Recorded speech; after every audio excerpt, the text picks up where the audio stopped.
Assalamualaikum warahmatullahi wabarakatuh. Sampurasun para mitras dongeng Sunda anu dimana wae ayana. Alhamdulillah dina dinten ieu sim kuring Mang Aris tiasa nepangan deui para mitra sadaya dina acara dongeng Sunda dupi ieu carios anu bade dipedar ngabantun judul Hayang Beunghar bagian kahiji. Karangan Mang Aris ti Sukabumi. Sateuacan ieu dongeng dikawitan sim kuring ngahaturkeun nuhun kasadayana para mitra anu parantos manco kana ieu pidangan. Mangga atuh supados teu nyangkolong teuing kana waktos urang kawitan wae dongeng anu judul Hayang Beunghar bagian kahiji.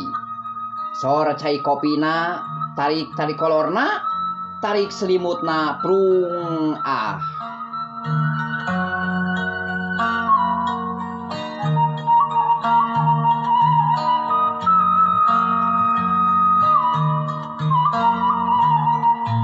Bismillahirrohmanirrohim. Bubukaning carita para wargi sadaya.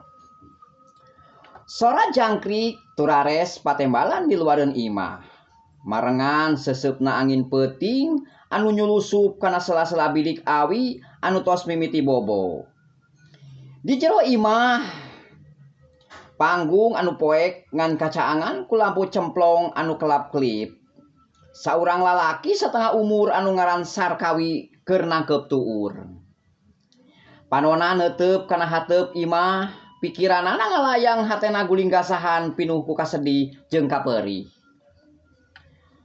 Gusti, nah hirup teh bet kieu-kieu teuing. Gerendeng Sarkawi sorana ngageter nahan Cipanon anu nyalangkrung dina bibir panonna. Geus mang taun-taun manehna sakeluarga hirup dina kakurangan. Sanajan awakna geus racaku kesang digawe ti subuh nepi ka magrib jadi kuli macul di sawah batur. Hasilna ngan saukur mahi keur dahar sapopoe.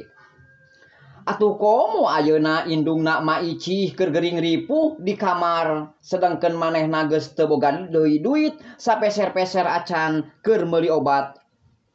Anu leuwih nganyerikeun hatena Sarkawi nyaeta omongan tatangga-tatanggana tadi beurang. Nalika manehna keur nginjem duit ka saurang bandar di lembur manehna kalahkah dicarekan sarta dihina. Woi Sarjaya, aing moal sudi nginjemkeun duit ka jalma miskin jiga maneh. Da geus katingali maneh mah moal sanggup mayar. Eta cariotaan teh terus nguliat dina ceulina jiga tumbak anu nancep kana jajantungna Sarkawi. Sarkawi nangtung manehna leumpang ka arah jendela, tuluy mukakeun eta jendela. Angin peuting anu tiris neungeul beuteungna tapi hatena anu keur panas teu karasa tiis seutik-eutik acan. Sipat sabar anu teu salila ieu dicekel deleg ku manehna. Mimiti runtag ku kaayaan.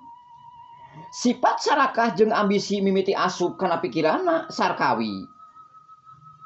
Kuring kudu beunghar. Kuring geus bosen dihina ku batur. Kumaha wae carana kuring kudu jadi jalma kaya ngarah batur bisa nyembah-nyembah jeung hormat ka kuring.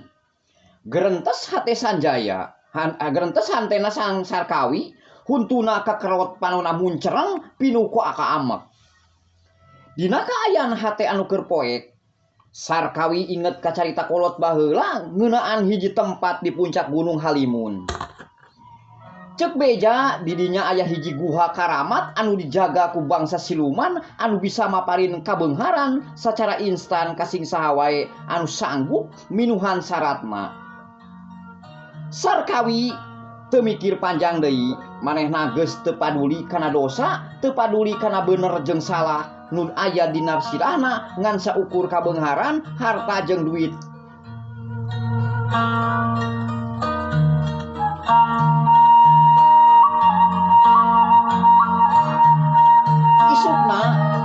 subuh-subuh keneh nalika poe keneh tanpa bebeja ka indungna anu keur sare tibra alatan panyakit anu sakitu ripuhna. Sanjaya ngalengkahkeun sukuna kaluar ti imah manehna lempang muru ka arah gunung. Ngalengkahkeun suku nuju dunya poe mongkleng anu bakal ngarobah sajarah hirupna salawasna. Saentas menang pituduh ti juru kunci, yen manehna kudu manggihan hiji tangkal manii di puncak Gunung Halimun sarkawi teu loba mikir deui isukna saacan panon poe bijil ti sebelah wetan manehna geus indit ninggalkeun lemburna. Modal ngan saukur buntelan kain nu eusina pakean sasiki jeung bekel dahar saayana.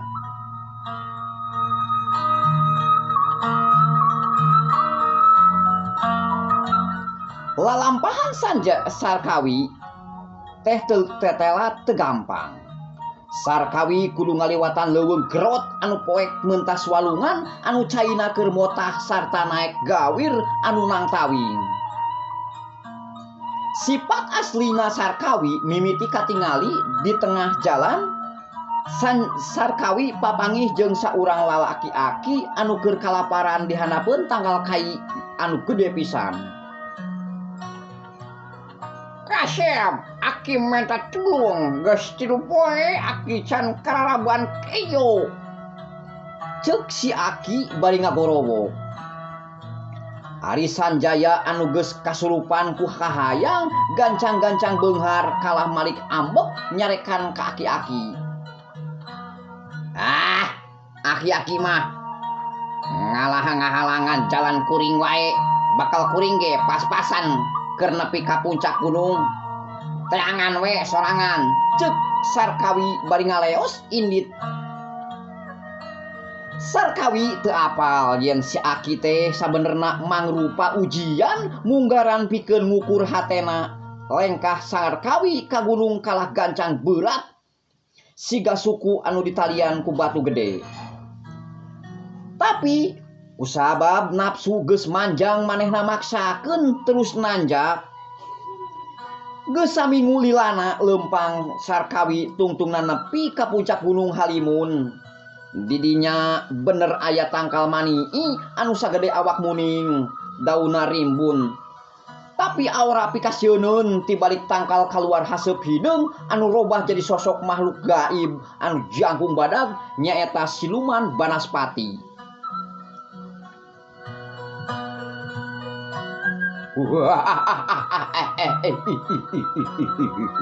Woi manusia leutik, keur naon maneh datang ka tempat aing?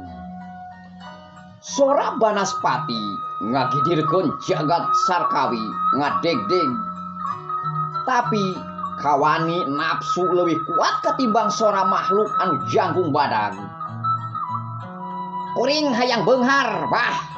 Kuring bosen hirup sangsara dihina ku batur.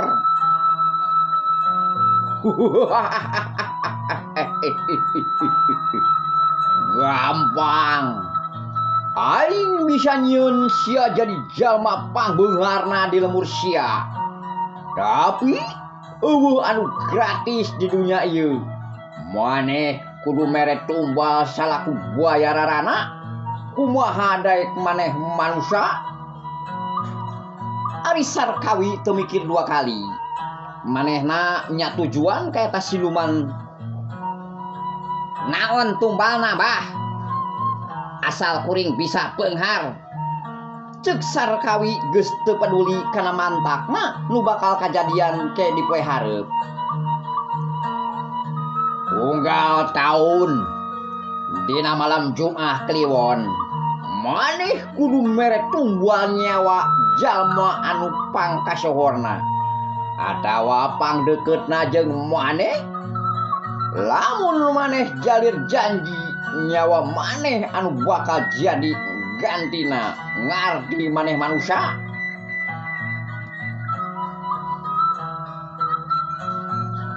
Henteu mikir panjang sarta hatena geus pinuh ku rasa sarakah jeung hayang buru-buru beunghar. Sarkawi nya tujuan. kuring satu jubah. Terus Sarkawi ngiris curugna ku peso sarta neteskeun getihna kana akar tangkal manii salaku tanda perjanjian gaib. Ari Siluman ngaluarkeun kantong 2 tina solempakna terus dibikeun ka Sarkawi. Kantong kulit anu eusina koin emas murni anu moal beak-beak sanajan dibelikeun. Ari Sarkawi balik ka lemburna mawa kabeungharan anu taya tandingna. Dina waktu singget manehna bisa meuli tanah anu lega ngawangun imah gedong anu mewah siga karaton sarta boga badega pembantu anu loba jalma-jalma di lembur anu tadina ngahina ayeuna mah daratang bari ngahormat jeung muja-muja ka Sarkawi. Sarkawi ngarasa sugema manehna ngarasa geus aya di luhureun dunya.